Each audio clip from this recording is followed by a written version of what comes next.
Now, getting to the resentment, the hatred, the detective Robert Jones, man, that little crutball stunt that you pulled, and you think you got away with it, but you probably think you just, I'ma just call it a day.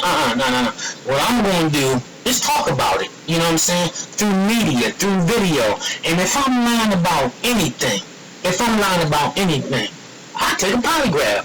But anyway, so December 30th, I was asked by Detective Robert Jones to come down to the Children's Health Center and have a forensic interview on my son. And, you know, as I got down there, things were pretty cool. And, you know, as we started talking, I was asking, you know, get them to rewind it, you know what I'm saying? Just get the exact nature of things. As he took my son to the back, before he took him to the back, I said, Detective Jones, let me talk to the therapist. My son said, teacher tested ding ding. My son said she apologized. My son said that she loved him. And he said, oh yeah? I said, yeah. And I said, okay, now can I come back there while you do it through the, do it to the see-through? He said, nah. I said, wait a minute. I said, you interviewing my son and I can't go back there? I said, ain't it some kind of law in there? He said, no, you're not allowed back there. And I was like, wow. So I said, okay, I waited out there, and then I'm rewinding it. So Detective Jones comes out and say, Mr. Cannon, now listen to this. If you're a detective, listen to this. Because the justice center down there and the police don't get it, I want you to listen to what he said. Your son didn't say too much. Now, everything he said is on the camera on December 30th at the Children's Justice Center. He said, your son didn't say too much. And I said, nah, he said he was upset. Your son said, this Detective Jones, your son was upset about, you know, being on timeout. He couldn't play with the crayons. He couldn't do that. And I said, oh yeah. He said, then Detective Jones said, oh, your son did say somebody did touch him at the school. I said, oh yeah, who? He said, what's the teacher name again? This is what Detective Jones said. What's the teacher name again? I said, Miss Lintel. He said, yeah. He said, well, I really can't do nothing with this. I said, why?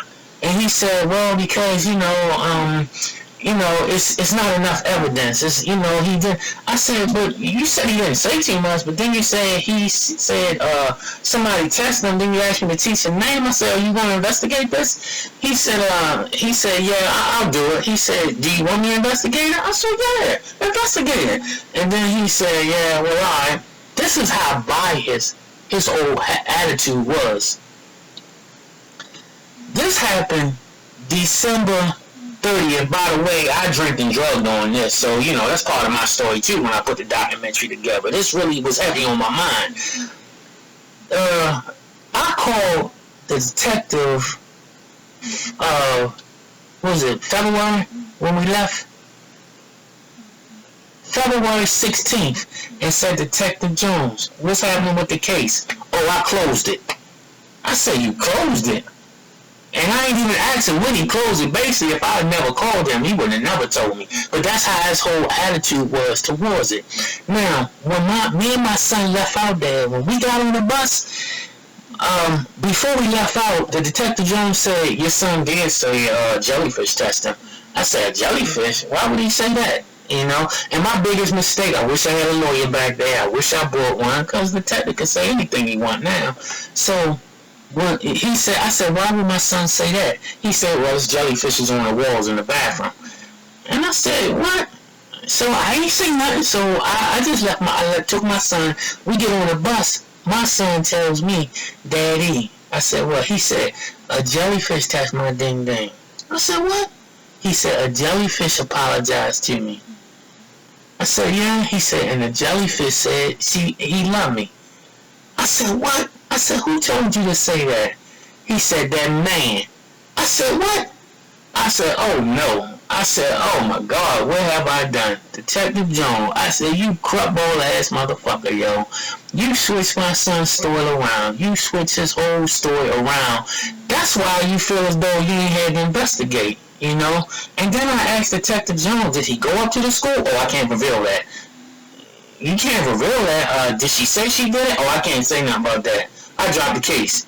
So understand why I feel as though I ain't getting no justice. Understand why I'm gonna keep on tagging on the police department. I'm gonna keep, and this is what I'm expecting. This is what I'm expecting, and I'm hoping just to show how biased the system is. If anybody in the system come at me and disregard my story, but y'all come at me in a way, well, you gotta stop tagging these people. You gotta stop doing this. You gotta stop doing this. You gotta stop, I'll be like, fuck you. For the simple fact, you more got your little issues with people, and then trying to solve their problems and shit. Cause so you'll come at me and say, hey, you gotta stop tagging these people. You're wrong, blah blah blah. But you in the system, and you supposed to do things about situations like this. So Detective Robert Jones, fuck you, kiss my ass, and I'm gonna keep on making videos. And God gonna get you.